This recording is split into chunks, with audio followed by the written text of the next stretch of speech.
Good afternoon. Revaluation account आज हम start करने वाले हैं। अगला टॉपिक चेंज इन पीएसआर हमारा चैप्टर चल रहा है, उसका लास्ट टॉपिक है रीवैल्यूएशन अकाउंट। रीवैल्यूएशन के दो सब पार्ट्स होते हैं, ठीक है। तो आज हम रीवैल्यूएशन अकाउंट करने वाले हैं। जहां पे आप लोगों ने नोट्स के लिए जो जगह बची हुई है, एक दो पेजेस वहां पे आ जाओ। जिसकी जगह नहीं बची तो क्वेश्चंस के बाद लिख लो। टॉपिक नंबर 3 स्टार्ट करने वाले हैं, लिखो जी। हाँ जी,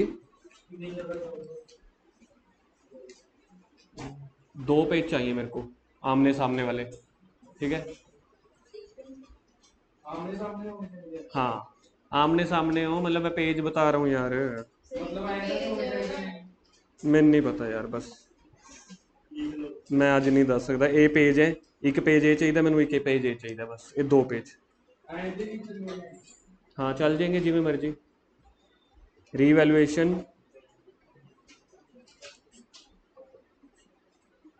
revaluation of assets and liabilities, ये टॉपिक का नेम है, revaluation of assets and liabilities.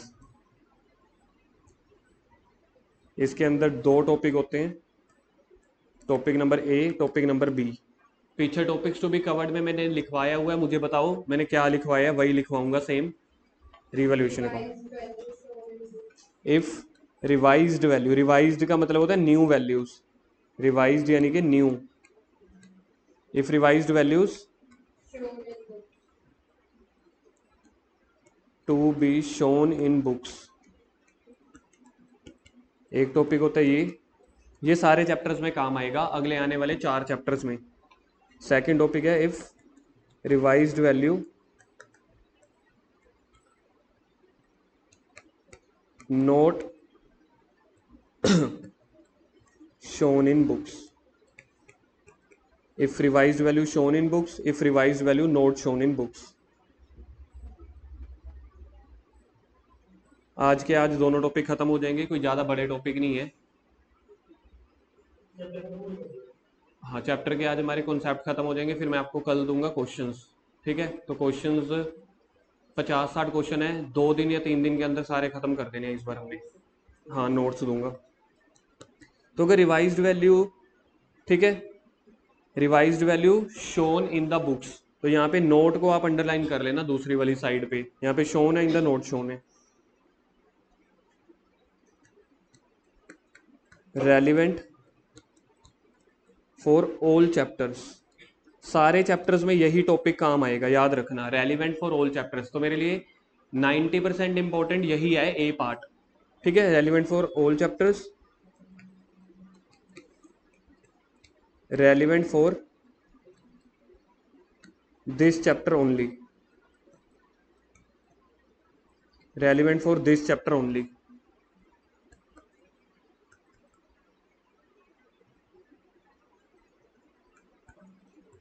Profit या loss distribute in old ratio in old partners, ये है मेन रूल जिसको मैंने बॉक्स में डाला। मतलब समझाता हूँ भी क्या होता है, पहले टॉपिक लिखवा रहा हूँ। ये भी मैंने मीनिंग इंट्रोडक्शन नहीं कुछ लिखवाया, सिर्फ टॉपिक्स की कैटेगरी लिखवा रहा हूँ, क्या आएगा। प्रॉफिट या लॉस डिस्ट्रीब्यूट कर देना है ओल्ड रेशियो ओल्ड पार्टनर में। Here sacrificing ratio will be used, यहाँ पे सैक्रिफाइसिंग रेशियो यूज होगी। सैक्रिफाइसिंग रेशियो का फॉर्मूला क्या होता है, old minus new, same like accumulated profits, same like accumulated profits distribute, same like profits not distribute।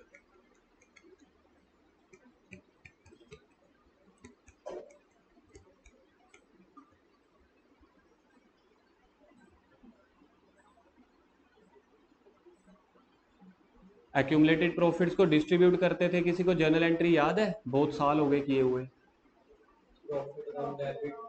To partners capital account, तो यहाँ पे भी यही करना है, profit account debit to partners capital account. और नोट टू बी शोन में हम क्या करते थे? सैक्रिफाइसिंग रेशियो निकाल के गेनिंग टू सैक्रिफाइस करते थे ना, तो यहाँ पे gaining to sacrifice.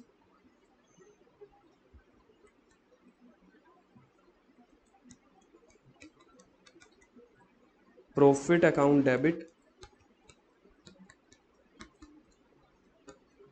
To partners capital account, और यहां पे जर्नल एंट्री बनेगी gaining partner to sacrificing partner.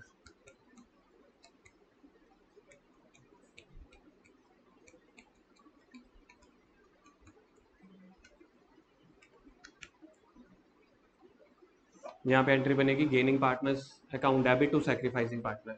Note to be distribute में हमेशा यही करते होते थे हम।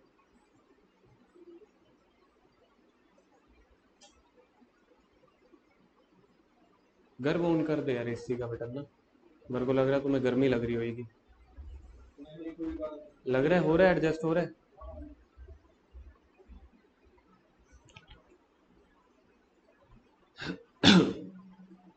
याद रखना, अभी मैंने सिर्फ हेडिंग लिखवाई है, लेकिन हेडिंग के अंदर ना मैंने पूरा का पूरा कॉन्सेप्ट करवा दिया। इसी एक हेडिंग्स के अंदर ना, फ्लो चार्ट के अंदर अंदर जो जो यूज होने वाला है मैंने सारा कुछ करवा दिया है। अभी आपको ये रेलिवेंट नहीं लग रहा होगा क्योंकि हमने रिवैल्यूएशन का टॉपिक अभी किया नहीं है, लेकिन जब ये टॉपिक हो जाएगा ना, कल को रिवाइज करने लगोगे, ठीक है, तो इसी एक हेडिंग में ही 2 मिनट में आपका सारा टॉपिक रिवाइज हो जाया करेगा। अब सुन लो जी क्या टॉपिक है हमारा, revaluation of assets and liabilities. क्या मैंने यहाँ पे revaluation of income and expenses लिखा है? अब अगली 3-4 लाइनें बोलने वाला हूँ, उसके बाद सुनूंगा, सुनाया तो ठीक है, नहीं तो दोबारा से, तो ध्यान से सुन लेना अगली 3-4 लाइनें। पहला टॉपिक क्या था चैप्टर का? Treatment of goodwill. याद है पहला टॉपिक क्या था इस चैप्टर का? ट्रीटमेंट ऑफ गुडविल, जिसको हम सैक्रिफाइसिंग रेशियो में बांट रहे थे, gaining to sacrifice. Second topic था एक्यूमुलेटेड प्रॉफिट्स, उसका फर्स्ट पार्ट था डिस्ट्रीब्यूट, सेकंड था नोट डिस्ट्रीब्यूट। डिस्ट्रीब्यूट को हम बांट रहे थे ओल्ड पार्टनर्स ओल्ड रेशियो में, नोट डिस्ट्रीब्यूट को हम बांट रहे थे सैक्रिफाइसिंग रेशियो में, सेम गुडविल की तरह, gaining account debit to sacrificing, बिल्कुल सेम गुडविल वाला टॉपिक चल रहा था। थर्ड टॉपिक है फिर से रीवैल्यूएशन। देखो ऊपर मैंने क्या बांटा था? एक्यूमुलेटेड प्रॉफिट्स या लॉसेस, यहां पे मैं बांट रहा हूं revaluation of assets and liabilities, यानी कि प्रॉफिट और लॉसेस जो थे वो सेकंड पॉइंट में खत्म हो गए। कहने का मतलब जब भी प्रॉफिट शेयरिंग रेशियो चेंज हो रही है, रिकॉन्स्टिट्यूशन हो रहा है बिजनेस में, तो प्रॉफिट और लॉसेस को मैंने सेकंड पॉइंट में खत्म कर दिया। अब बिजनेस में कोई प्रॉफिट या लॉस नहीं पड़ा, अब बाकी बिजनेस में बचा हुआ है बैलेंस शीट, एसेट्स या लाइबिलिटीज। तो जब मैं रिकॉन्स्टिट्यूट कर रहा हूं बिजनेस, रिकॉन्स्टिट्यूशन याद है वो 6 स्टेप्स, किसी भी तरीके से admission, retirement, sale of the business, ये वो चीजें, तो चेंज इन पीएसआर भी रिकॉन्स्टिट्यूशन है। तो रिकॉन्स्टिट्यूशन के टाइम का ना एक रूल होता है, वो रूल कहता है कि आज की मार्केट वैल्यू के हिसाब से हम गुडविल निकालेंगे। तभी तो मैंने जो गुडविल निकाली थी, गुडविल ऑफ द फर्म, तो आज निकाली थी, उसको गेनिंग सैक्रिफाइस रेशियो में बांट दिया था। डिंपल सुन ले, तो मैंने प्रॉफिट और लॉसेस, देखो बिजनेस में ना दो ही चीजें रह जाती हैं लास्ट में, एक प्रॉफिट एंड लॉस अकाउंट, दूसरा balance sheet. Profit and loss में प्रॉफिट या लॉस शो हो रहा होगा, वो मैंने सेकंड पॉइंट में बांट दी है ना। अब क्या बच गई? Balance sheet. बैलेंस शीट में क्या क्या शो होता है? पहले क्या आता है बैलेंस शीट में? पहले क्या आती है? Liabilities rupees, assets rupees. तो लाइबिलिटीज और एसेट्स की बंटवारा करना है, लेकिन लाइबिलिटीज और एसेट्स का बंटवारा नहीं करते क्योंकि बिजनेस बंद नहीं हो रहा, सिर्फ रेशियो चेंज हो रही है। तो रेशियो चेंज होने से किसी को पहले शेयर कम मिल रहा था, किसी को ज्यादा मिलने लग जाएगा, किसी को ज्यादा मिल रहा था कम मिलने शुरू हो जाएगा। तो वो क्या करेंगे, सारी एसेट्स और लाइबिलिटी की ना आज की मार्केट वैल्यू निकालेंगे, क्योंकि हम पीएसआर आज चेंज कर रहे हैं ना। तो एसेट्स और लाइबिलिटीज, तो हो सकता है कोई एसेट ऐसी है जो 10 साल पुरानी है, कोई 20 साल पुरानी है, तो उसका रोल थोड़ी है। जब कॉन्स्टिट्यूशन आप आज कर रहे हो, बिजनेस में चेंजेस आज कर रहे हो, तो एसेट और लाइबिलिटी की वैल्यू भी आज की निकालो। तो आज की वैल्यू निकालेंगे, कोई एसेट्स आपकी महंगी हो चुकी होगी। एग्जाम्पल मेरे को बताओ, 10 साल पहले मैंने लैंड लिया होगा, 10 साल पहले लैंड, तो 10 साल के बाद आज उसकी वैल्यू बढ़ गई होगी या कम हो गई होगी? मतलब सुन रहे हो, गोल्ड की वैल्यू बढ़ गई होगी, शेयर्स की वैल्यू कम भी हो सकती है, ज्यादा भी, डिपेंड करता है। अच्छा, टीवी लिया हुआ था, टीवी की वैल्यू कम होगी होगी, डेप्रिशिएट होगी होगी। एसी की वैल्यू, जो मैंने बिल्डिंग का बिल्डिंग बिल्डिंग नहीं बोल रहा, बिल्डिंग का पेंट या समझ लो कंस्ट्रक्शन करवाई है, उसकी वैल्यू कम होगी होगी। क्योंकि पहले आपने नए लगाए थे पुरानी। लैंड की वैल्यू, जगह की। आप सोच रहे हो आपने कितना टेक्निकल जवाब दिया है। लैंड की वैल्यू बढ़ रही है, बिल्डिंग की वैल्यू कम हो रही है। क्योंकि बिल्डिंग तो देखा जाए दिनों दिन पुरानी होती जा रही है, आउटडेटेड भी हो सकती है, लेकिन लैंड कभी ना घिसती है ना कुछ। किसी बंदे ने अगर लैंड लेनी है, हमेशा उसके रेट बढ़ते ही है। जर्नल केसेस में सर कभी कभी एक्सेप्शनल केसेस हो सकते हैं, जैसे पाकिस्तान के बॉर्डर के पास, हम वो बात नहीं कर रहे। आप पॉइंट समझ रहे हो। लैंड की वैल्यू जनरली बढ़ती है। बिल्डिंग या हाउस होल्ड या जो यूजेज वाली चीजें होती हैं, गाड़ी की वैल्यू बढ़ेगी या कम होगी। मैंने 50 लाख की मर्सिडीज ली, 10 साल के बाद या 5 साल के बाद वैल्यू 50 लाख वाली 20, 22, 23 रह जाएगी। एक्टिवा ली आप लोगों ने, आजकल की डेट में नई एक्टिवा कितने की आती है? 90,000 की, बिल्कुल ठीक है। 1 लाख के आसपास होगी एक्टिवा, है ना। लगभग 90,000 की एक्टिवा मिलती है। 3 साल के बाद अगर वो एक्टिवा बेचनी चाहो, 60, 50, 50, 40 इतनी बिकेगी ना, 30, 20 कुछ भी लगा लो। तो कहने का मतलब है, जब भी रिकॉन्स्टिट्यूशन हो रहा है, मतलब आप मार्केट में अपडेट हो रहे हो, तो जो भी आपकी एसेट और वैल्यू है, उनकी वैल्यू को दोबारा कैलकुलेट करना पड़ता है। उसको बोलते हैं रीवैल्यूएशन। रीवैल्यूएशन सिर्फ किस किस की होगी, देखना क्या हेडिंग है, रीवैल्यूएशन ऑफ इनकम और एक्सपेंसेस का रीवैल्यूएशन नहीं होता। सोच के देखो यार, मैं अब आपको एक बात बताता हूं। मैंने बिजनेस में 1 लाख रुपए का प्रॉफिट कमाया, 1 लाख रुपए मेरे हाथ में पड़ा है, समझ लो हाथ में ही पड़ा है। क्या ये मेरा प्रॉफिट भी कम ज्यादा होएगा? नहीं यार, प्रॉफिट तो जो कमा लिया उतना ही है, जो लॉस हो गया उतना ही है। तो प्रॉफिट और लॉस का बंटवारा करना होता है, जो आपने सेकंड पॉइंट में कर लिया, एक्यूमुलेटेड प्रॉफिट्स, जो हम पार्टनर्स में बांट देते थे। WCR account debit to A to B to C, general reserve account debit to A to B to C. Loss हो गया तो partners capital account debit. Losses के कोई 2-3 नाम बताना। एडवर्टीजमेंट, प्रीलिमिनरी, डेफर्ड रेवेन्यू या P&L अकाउंट का debit balance. Losses और प्रॉफिट को पार्टनर्स में बांट देना है, उनकी कैपिटल में बढ़ा देना है या कम कर देना है। किसको? प्रॉफिट या फिर आप बोलो इनकम या एक्सपेंसेस को। प्रॉफिट को इनकम बोलो, लॉसेस को एक्सपेंसेस बोलो। बात समझ में आ गई। वो मेरा सेकंड टॉपिक था, खत्म हो गया है। 3-4 बार इसलिए ये लाइन बोल रहा हूं, ठीक है। थोड़ी देर के बाद आप लोग मुझे ही बोलोगे, सर एक्सपेंसेस की तो रिवैल्यूएशन किया नहीं। सर वो जर्नल रिजर्व था, उसका भी तो करो ना। एक्सपेंसेस इनकम यानी प्रॉफिट या लॉसेस, जर्नल रिजर्व, P&L, वो सारे सेकंड पॉइंट में खत्म हो गए हैं। मतलब P&L अकाउंट को मैंने फाड़ दिया पुराने को, जो प्रॉफिट या लॉस था पार्टनर्स में बांट दिया, तो P&L पे दोबारा नहीं आना। अब सोच के देखो, अगर मैंने अब आपको तीसरा टॉपिक है, कल को मैं अगले क्वेश्चंस करवाऊंगा या पिछले टॉपिक पे आ जाऊंगा, चलो भाई दोबारा से करो, नहीं ना। तो P&L मैंने बांट दिया। एसेट और लाइबिलिटी को बांटना नहीं है, एसेट और लाइबिलिटी को रीवैल्यू करना है, उसकी आज की वैल्यू निकालनी है। क्यों? क्योंकि एसेट और लाइबिलिटी का सच में कोई वजूद होता है, एग्जिस्टेंस होती है। मेरे पास एसी है बिल्कुल है, पुराना है नया है ना। लेकिन प्रॉफिट को आप ये थोड़ी कह सकते हो उसका कोई वजूद है। यार प्रॉफिट है तो अपने है ना, बांट लो। लॉस है, बांट लो। तो प्रॉफिट लॉस को डिस्ट्रीब्यूट करना होता है, एसेट और लाइबिलिटी को रीवैल्यू करना होता है। बोलना ये वाली लाइन 3 बार। प्रॉफिट और लॉस को, एसेट और लाइबिलिटी को, प्रॉफिट को, एसेट्स को, लाइबिलिटीज को, इनकम्स को, प्रॉफिट्स को, लॉसेस को, लाइबिलिटीज को, इनकम और एक्सपेंडिचर को, एसेट और लाइबिलिटी को। एसेट और लाइबिलिटी को क्या बांटना है? इनकम और एक्सपेंडिचर को क्या रिवैल्यू करना है? दोनों की अपनी अपनी ट्रीटमेंट है, क्या मिक्स करनी है? नहीं करनी। चीज समझ में आ गई? अच्छा, बिजनेस में 4 ही तरह की चीजें होती हैं। 4 भी क्या, 2 तरह की चीजें। क्या क्या है? 2 तरह की चीजें, एक एसेट एक लाइबिलिटी। बैलेंस शीट में कौन सी चीज आती है? एक एसेट एक लाइबिलिटी। हाँ जी, हाँ दोनों आती है, एसेट और लाइबिलिटी। 3 केस हो सकते हैं। एसेट की वैल्यू या तो क्या हो सकती है, या तो क्या हो सकती है, खाली स्थान भरो, या बढ़ सकती है या कम हो सकती है, या इक्वल हो सकती है। इक्वल वाले ज्यादातर केस होते नहीं हमारे क्वेश्चन में, लेकिन हो तो सकती है ना, हो सकती है। हम हमेशा कौन से 2 केसेस लेके चलेंगे, या वैल्यू बढ़ रही है या कम हो रही है। अगर इक्वल है तो छेड़ना ही नहीं उसको। मेरे को बताओ, 5 लाख की बिल्डिंग 5 लाख की है, प्रॉफिट हुआ या लॉस हुआ? 5 लाख की वैल्यू 8 लाख हो गई, कितने का? 3 लाख से बिजनेस की वैल्यू बढ़ गई या कम हो गई? तो जब भी वैल्यू बढ़ेगी तो एसेट को डेबिट कर देना है। सर क्रेडिट किसको करेंगे? रिवैल्यूएशन को, ठीक है। किसी लाइबिलिटी की वैल्यू कम हो सकती है कि ज्यादा हो सकती है? दोनों हो सकती है, कम भी हो सकती है ज्यादा भी। लाइबिलिटी की वैल्यू बढ़ गई, प्रॉफिट है कि लॉस है? लाइबिलिटी की वैल्यू कम हो गई, कोई एग्जांपल बताना लाइबिलिटी की वैल्यू कम हो जाना। हाँ जी, क्रेडिटर पे कर दिए, लोन क्या? मेरे को लग रहा है इंदर सही बोलने वाला था, कुछ इंदर बोलना आगे। क्रेडिटर्स, क्रेडिटर्स नहीं पे कर दिए, मेरा प्रॉफिट थोड़ी है यार, मैंने आपको 10,000 रुपये देना, मैंने आपको 10,000 दे दिया, मेरे लिए का का प्रॉफिट। एक मिनट, हाँ बोलो। बोलने दो। नहीं, गुरकीरत ने सही बोला है। लोन माफ हो गया मेरी लाइफ, वो प्रॉफिट है। हाँ, रिबेट मिल गई, मेरा प्रॉफिट है। लोन मैंने पे कर दिया, that is not my profit. यार मेरे को मनन ने फीस देनी है 1,000 रुपये, मनन ने मेरे को फीस दे दी, ठीक है, एडवांस में दे दी। अब उसने पूरा महीना फीस नहीं देनी ना, 1 महीने की एडवांस दे दी, क्या ये मनन का प्रॉफिट है? कोई प्रॉफिट नहीं है।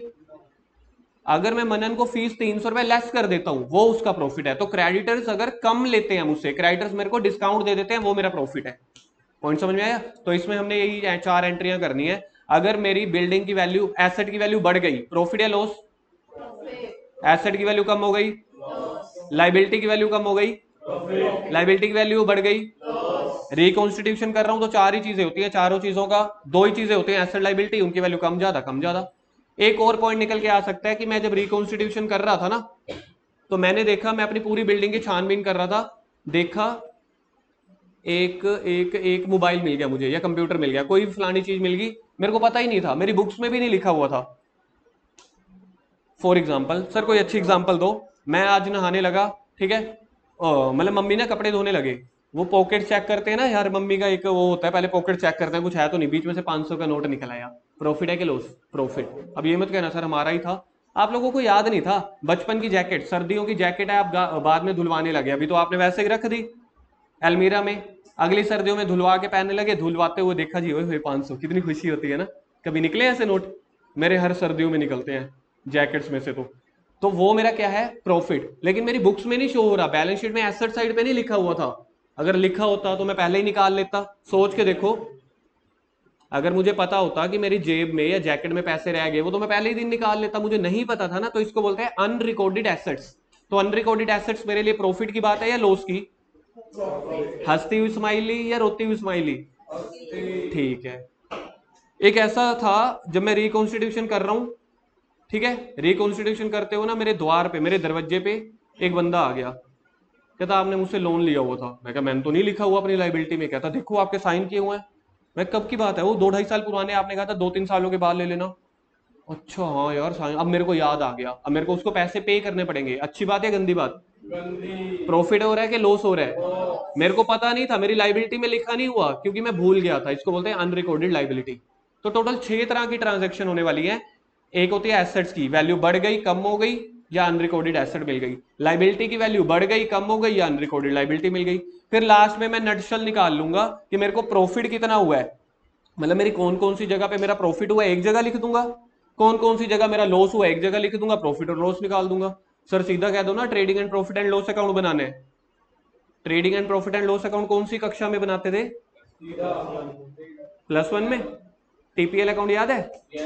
डेबिट साइड के आते थे सारे, क्रेडिट साइड के आते थे। क्रेडिट साइड पहली आइटम कौन सी आती थी?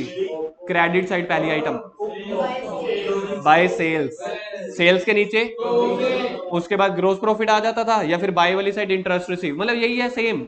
Trading and profit and loss account का नाम चेंज करके नाम बन गया रिवैल्यूएशन अकाउंट। तो रिवैल्यूएशन अकाउंट में क्या करना है? क्रेडिट साइड सारे इनकम्स लिख देना, डेबिट साइड सारे खर्चे लिख देना। अगर मेरी इनकम ज्यादा हुई तो रिवैल्यूएशन का प्रॉफिट हो गया, अगर खर्चे ज्यादा हुए तो रिवैल्यूएशन का लॉस हो गया। जो भी प्रॉफिट है लॉस बचा पार्टनर्स में बांट देना। कैसे बांटेंगे? Revaluation profit account debit to A to B to C. Revaluation profit account debit, ये देखो ये एंट्री देख लो, revaluation profit account debit to A to B to C.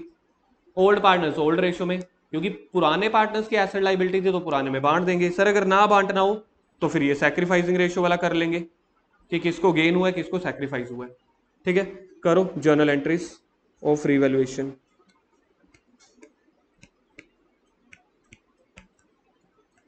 Journal entries total 8 entries होंगी।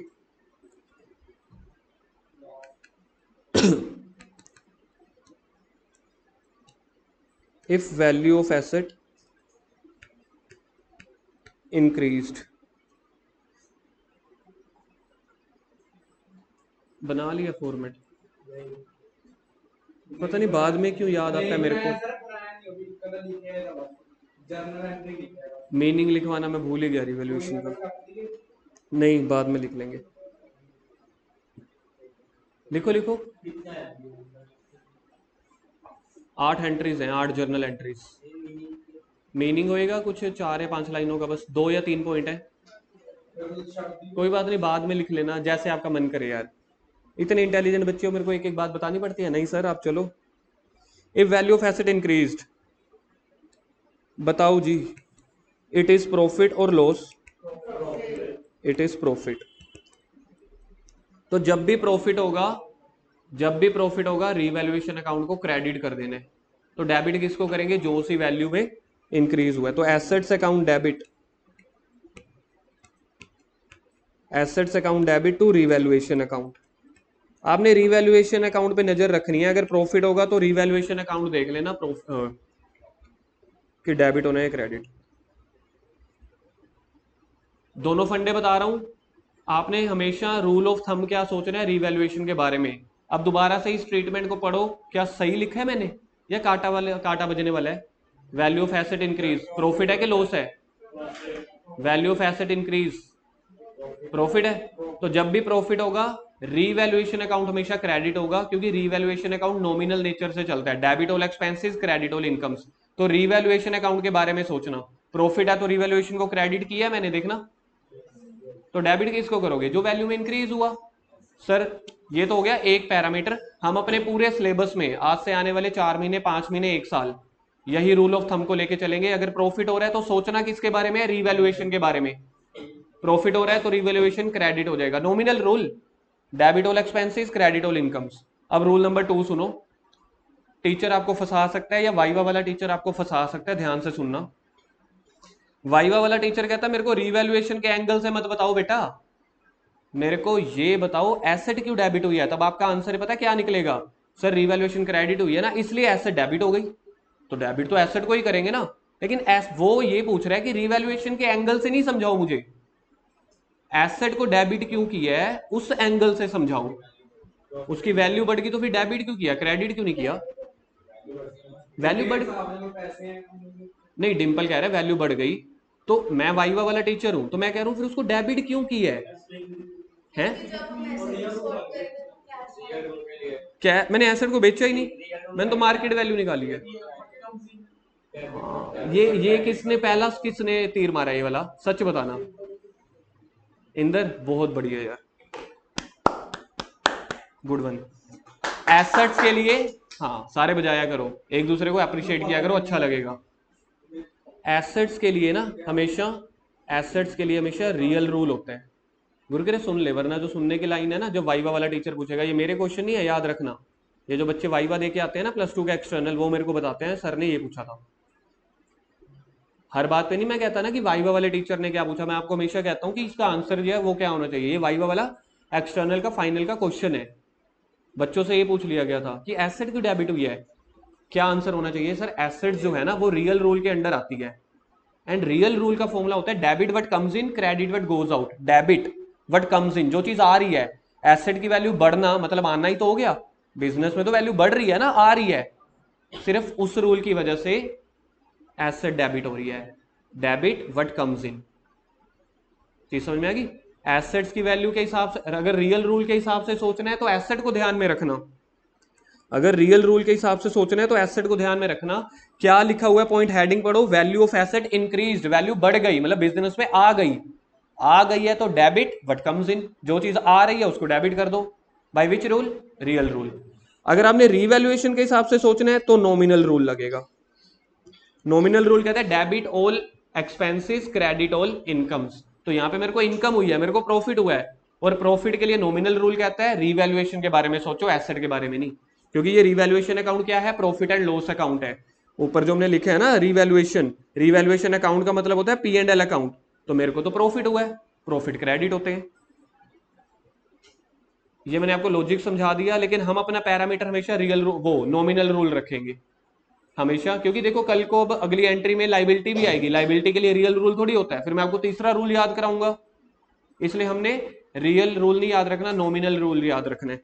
वैल्यू ऑफ एसेट इंक्रीज हो गई, second entry क्या बनेगी, if value of asset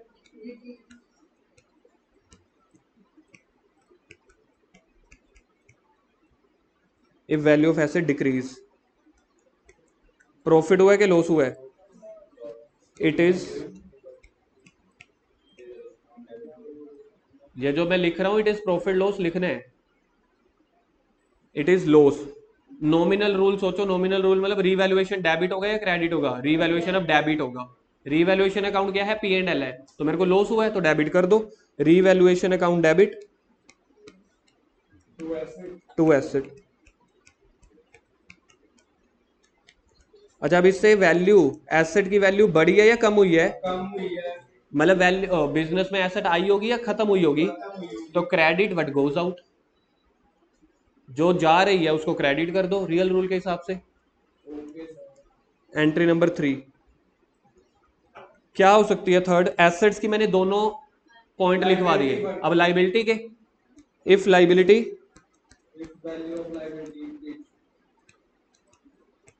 if liability increases, पक्की बात है, इफ लाइबिलिटी इंक्रीज तो ये लॉस है,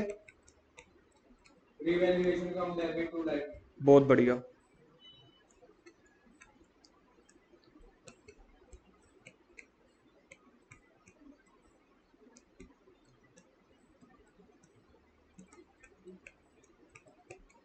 revaluation account debit to liability. Questions में लाइबिलिटी के नेम दिए होंगे, bank loan, creditors, outstanding expenses, जो भी है। बहुत अच्छे अच्छे क्वेश्चन बनाए हैं मैंने इस चैप्टर के ना आपके लिए, बहुत बढ़िया बढ़िया। चौथा पॉइंट क्या हो सकता है, क्या बात है सर, आप ऐसे ना दो दो छुट्टियां कर दिया करो, उसके बाद दिमाग बढ़िया चलता है। इफ लाइबिलिटी डिक्रीजेज, हाँ डिम्पल, प्रॉफिट है कि लॉस है, लाइबिलिटी डिक्रीज हुई है, प्रॉफिट है तो रीवैल्यूएशन क्रेडिट हो जाएगा। रीवैल्यूएशन का एंगल सोच लिया करो, ठीक है, किस चीज में प्रॉफिट हो रहा है, लाइबिलिटी में, तो ऊपर आ जाएगा liability account.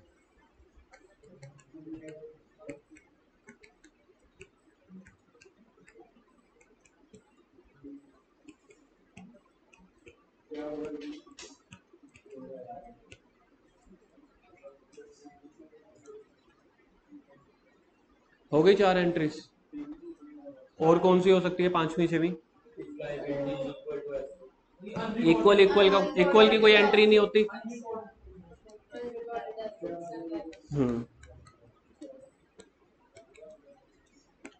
If there is unrecorded asset,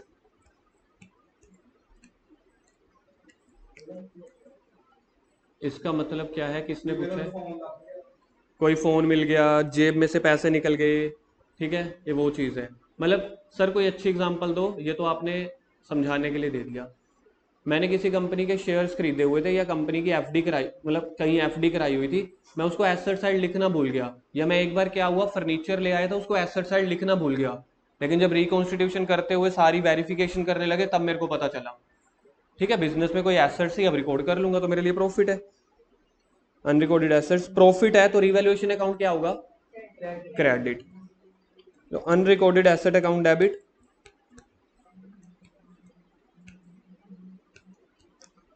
आप हमेशा रिवैल्यूएशन को सोच लेना, प्रॉफिट है तो रिवैल्यूएशन को क्रेडिट कर देना।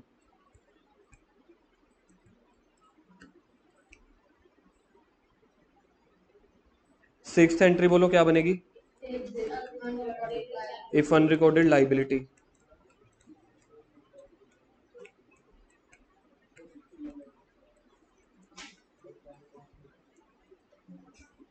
इंद्रजीत बताना अनरिकॉर्डेड लाइबिलिटी है, प्रॉफिट हुआ कि लॉस हुआ, लॉस हुआ तो रिवैल्यूएशन अकाउंट क्या हो जाएगा, रिवैल्यूएशन अकाउंट डेबिट हो जाएगा। मनन आपको समझ आ रहा है, हाँ डिम्पल।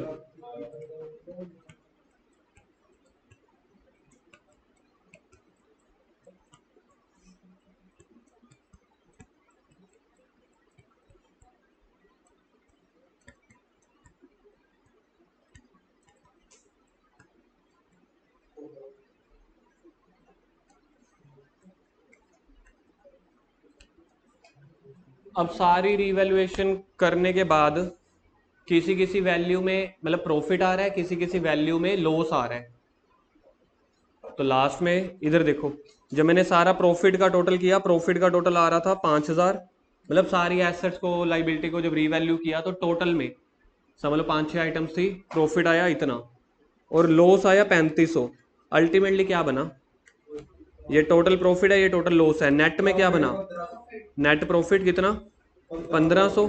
तो ये 1500 पार्टनर्स में बांट देना है, जितना भी प्रॉफिट बच रहा है या लॉस बच रहा है पार्टनर्स में बांट देना है।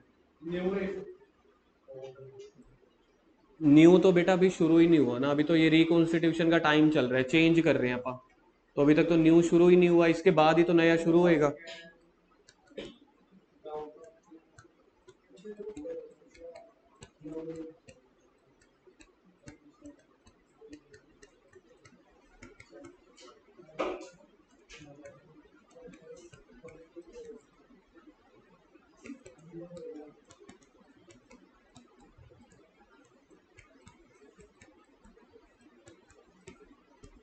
तो जो भी रिवैल्यूएशन का प्रॉफिट बच गया उसको पार्टनर्स में बांट दो। प्रॉफिट बांटने की जर्नल एंट्री क्या होगी, रीवैल्यूएशन प्रॉफिट अकाउंट डेबिट। अब बच्चों का एक डाउट आने वाला है, देखना, अगर डाउट नहीं आया तो समझ लेना अब फोकस हिल चुका है। रीवैल्यूएशन को डेबिट कर रहा हूं मैं, याद रखना।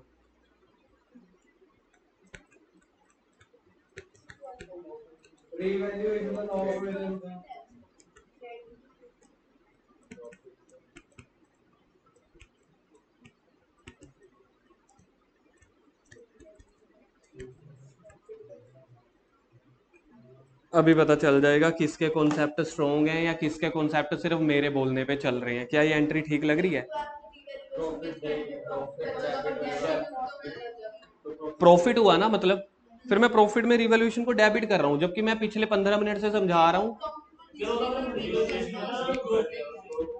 चीज समझ में आ गई? प्रिया बिल्कुल ठीक बोल रहे हो, गर्व बिल्कुल ठीक बोल रहे हो। जो मेरी ट्रांजैक्शन है, हाँ ट्रांजैक्शन जो मेरी हुई है ना, जो मेरी ट्रांजैक्शन हुई है वो तो 6 तक की हुई है, वहां पे प्रॉफिट या लॉस आ रहा था तो नॉमिनल रूल चल रहा था। मेरी अब सारी ट्रांजैक्शन खत्म हो गई यार, अब तो मैंने वो देखा कि बच क्या गया, जो बच गया उस प्रॉफिट को कैंसिल करके पार्टनर्स में बांट दो। तो 7th एंट्री में मेरा प्रॉफिट हुआ नहीं है, प्रॉफिट बांटा है। जबकि पहली 6 ट्रांजैक्शन में तो मैं कैलकुलेट कर रहा था प्रॉफिट हुआ है कि लॉस हुआ है, प्रॉफिट हुआ है कि लॉस हुआ है, तब तो नॉमिनल रूल लग रहा है। अब जो प्रॉफिट लास्ट में बच गया ये तो मैं बांट रहा हूं, ये मेरी ट्रांजैक्शन थोड़ी है कि प्रॉफिट हुआ है, प्रॉफिट ट्रांसफर कर रहा हूं। पहली 6 एंट्री तक प्रॉफिट या लॉस कैलकुलेट कर रहे थे, अब प्रॉफिट को डिस्ट्रीब्यूट कर रहे हैं। एंट्री नंबर 8,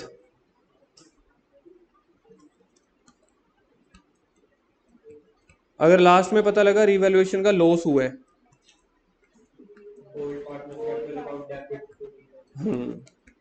ओल्ड पार्टनर्स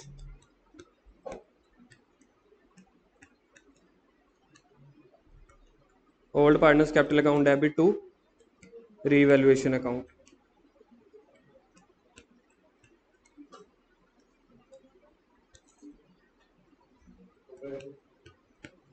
इसके बाद बनेगा रीवैल्यूएशन अकाउंट, इसी को अपन बोलते हैं P&L अकाउंट।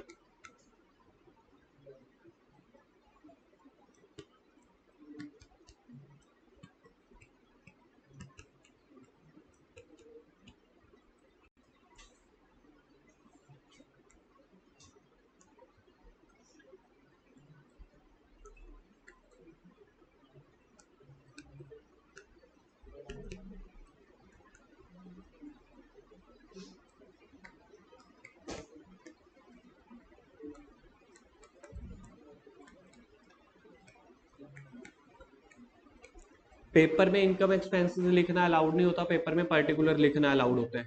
फिर सर आप क्यों लिखवा रहे हो इनकम और एक्सपेंसेस? हमारे कॉन्सेप्ट चल रहे हैं, मैं आपको सिखा रहा हूँ। पेपर में या टेस्ट में इसकी जगह इनकम एक्सपेंसेस आप याद रखना, आएगा क्या, पर्टिकुलर पर्टिकुलर। फर्स्ट एंट्री देखो जी, पहले अच्छा मेरे को बताओ +1 में क्या सीखा था, पहले जर्नल बनता है कि पहले लेजर? अकाउंटिंग साइकिल का फर्स्ट स्टेप किसको याद है? क्या transaction? Identification, identification of business transaction. Second journal ledger trial balance, उसके बाद फाइनेंशियल स्टेटमेंट के दो पार्ट होते थे, ट्रेडिंग एंड P&L अकाउंट और balance sheet. Six last step communication. तो ये जर्नल हमने कर ली, तो जर्नल के बाद लेजर बनेगा। ठीक है, हाँ हाँ। पहली जर्नल एंट्री देखना क्या है, फर्स्ट जर्नल एंट्री क्या लिखवाई है, एसेट। एक ही बनेगा यार। फर्स्ट एंट्री देखो जी, बताओ मुझे क्या जर्नल एंट्री की है फर्स्ट,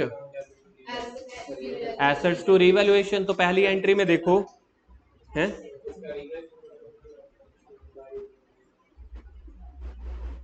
क्या चक्कर है गुरकिरत, कुर्सी ले इधर आ।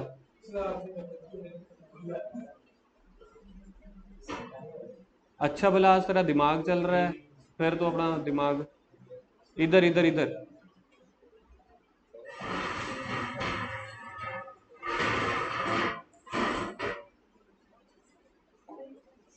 एंट्री देखना, फर्स्ट एंट्री क्या की हुई है, रीवैल्यूएशन को डेबिट किया या क्रेडिट किया है, क्रेडिट किया ना, क्योंकि प्रॉफिट हुआ था, तो रीवैल्यूएशन अकाउंट में क्रेडिट कर दो। अगर जर्नल एंट्री का क्रेडिट है तो लेजर का भी क्रेडिट होगा। मेरे पास कौन सा अकाउंट बन रहा है, रीवैल्यूएशन अकाउंट, तो रीवैल्यूएशन क्रेडिट हुआ था तो क्रेडिट साइड भर दो। ये लो पहले अमाउंट भर दो, नाम कौन सा आएगा, अपोजिट वाला, by asset increased, by assets increased. और एक सिंपल बताऊं, जो जो प्रॉफिट है क्रेडिट साइड, जो जो लॉस है लिख के दिखाऊं क्या, यहां पे बाय एसेट इंक्रीज, आगे पता क्या आएगा, by liability decrease, by unrecorded, unrecorded asset. बहुत बढ़िया जी। टू वाली साइड पे लॉसेस आएंगे, जैसे कि to assets decrease, to liability increase. ठीक है, बिल्कुल, टू लाइबिलिटी इंक्रीज।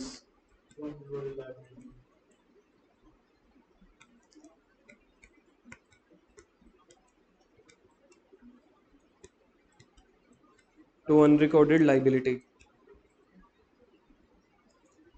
अच्छा, मैंने प्रॉफिट्स देखना किस तरफ लिखे हैं, क्रेडिट वाली साइड। प्रॉफिट्स देखो यहाँ पे लेजर में क्रेडिट वाली साइड लिखे हैं, तो अगर मेरा क्रेडिट का टोटल ज्यादा है और एक्सपेंसेस का टोटल कम है तो रिवैल्यूएशन प्रॉफिट आ जाएगा, टू रिवैल्यूएशन प्रॉफिट। याद रखो इसी साइड तो to gross profit net profit भी निकालते थे, यार वही है, ग्रोस प्रॉफिट नेट प्रॉफिट ही चल रहा है, नाम बस रिवैल्यूएशन पड़ गया। तो टू रिवैल्यूएशन प्रॉफिट, तो इधर आ जाएगा ए बी सी, यहाँ पे टोटल प्रॉफिट आ जाएगा बाहर, फिर ए बी सी का कितना हिस्सा बनता है वो बांट देंगे। अगर बाय वाली साइड बच गया तो बाय रिवैल्यूएशन लॉस। खत्म हो गई 8 एंट्रीज, ए बी सी।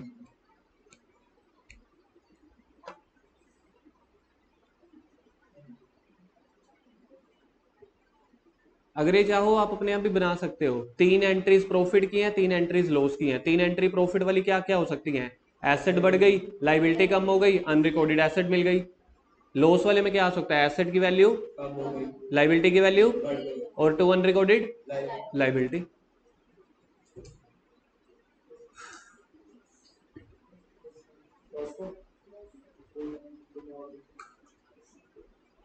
तो सीखो यार मेरे से।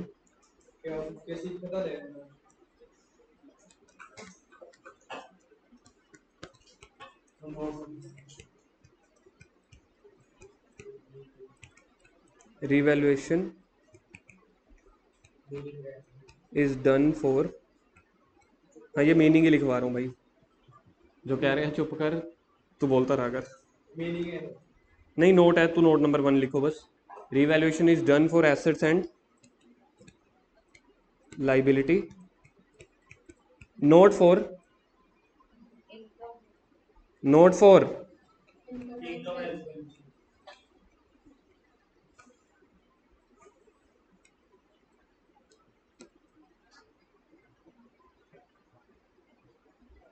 रिवैल्यूएशन।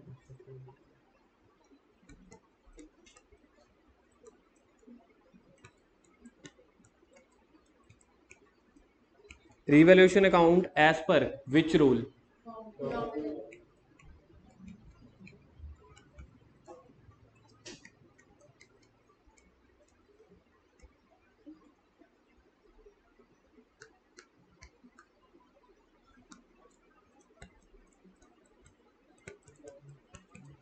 अच्छा, ऑल प्रॉफिट्स देखें, पता चलता है। All profit is equal to, कुछ भरवाना इसमें, क्या भरना चाहिए, खाली स्थान भरो। All profit is equal to debit side. सारा कुछ कर चुके हो, सारा कुछ, सिर्फ एक कॉन्फिडेंस नहीं है कि अपने आप बना पाओ। सीखने के लिए तो बहुत हो, इन्वेंशन करने के लिए कम है। मेरे को तो रिवैल्यूएशन सोचना, मैं एसेट क्यों सोचूं, मैंने बताया था रूल ऑफ थंब रिवैल्यूएशन के हिसाब से सोचना है।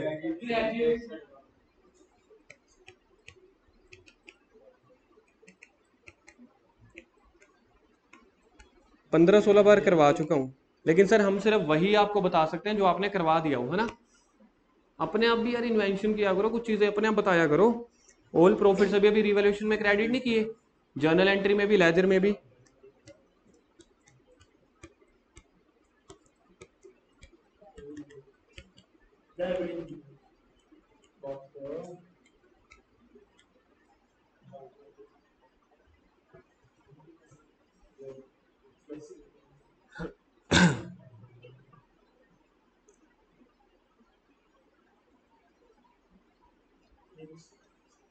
थ्री का ये खत्म हुआ है अभी तो, ये जो ऊपर लिखा था ना हमने, बी का पीएस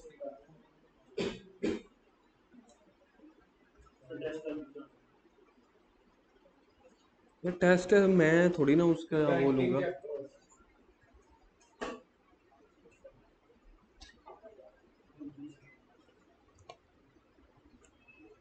आगे topic number 3B।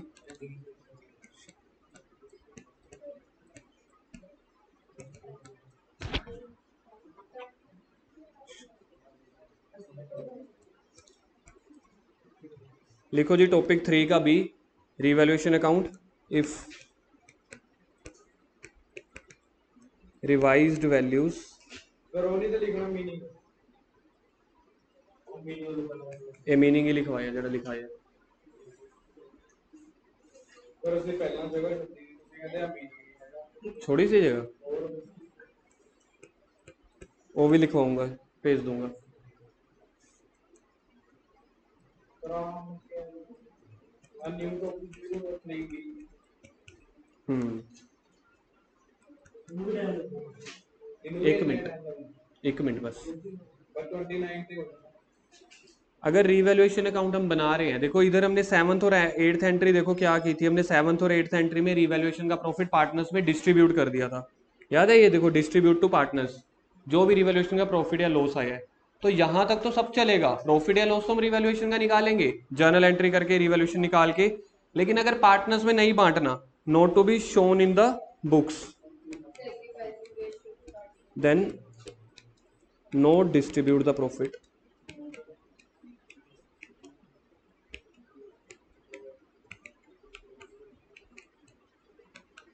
To partners, but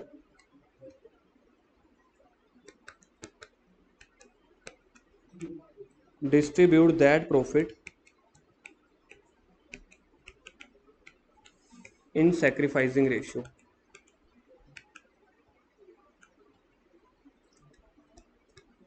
Same as goodwill topic. Step 1.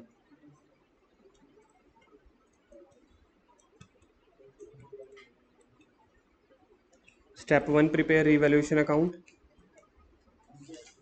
Same.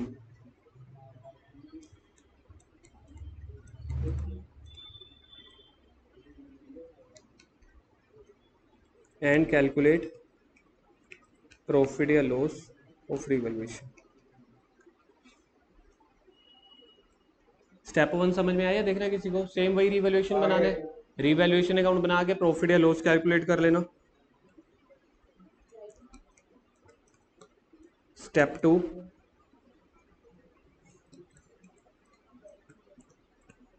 Find sacrificing ratio. Sacrificing ratio का फॉर्मूला बोलो जी। ओल्ड माइनस न्यू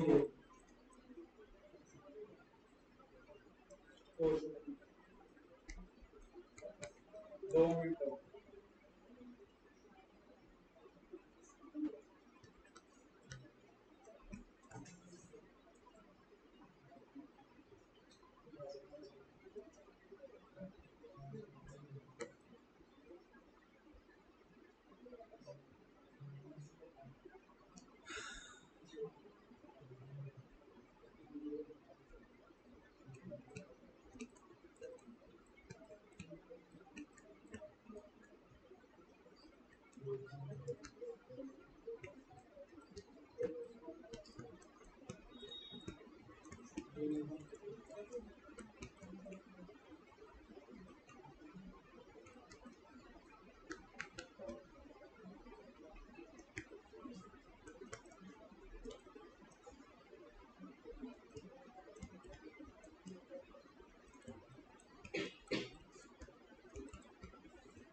थर्ड में प्रॉफिट बांटना नहीं है, एडजस्ट करना है। एडजस्ट करने का मतलब जो गुडविल में करते थे, gaining account debit to sacrificing, जितना प्रॉफिट है उसके शेयर से मल्टीप्लाई कर देना।